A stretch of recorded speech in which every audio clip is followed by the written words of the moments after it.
မယ်ဒီနေ့နဲ့ငါနဲ့လက်မထိုးထားတာ3လပြည့်ပြီ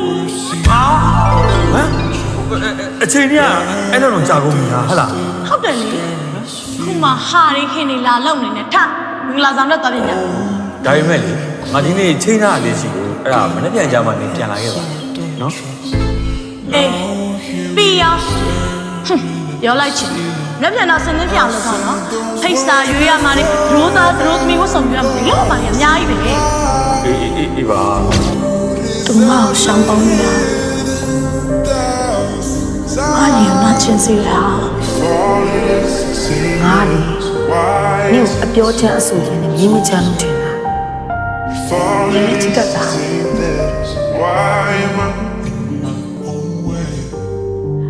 ငါတော့ခုမှချစ်တာမဟုတ်တာဟာငါနဲ့မင်္ဂလာဆောင်ဖို့ပတ်သက်တာဟာမင်းထမင်းမစားသေးဘူးဆိုတော့ငါပေးလိုက်တဲ့ပတ်သက်တဲ့တရားမင်းတို့ညလက်ထပ်ဖို့အတွက်အရင်သိချင်နေတာပါဟုတ်လားဟမ်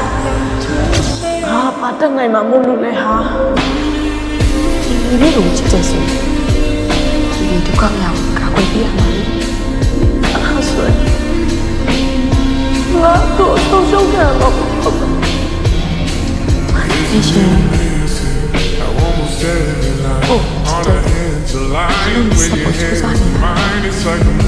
လေဒီအစင်ကိုတော့ဟာချစ်တယ်အရှောက်လိုက်ပါပြီဟာ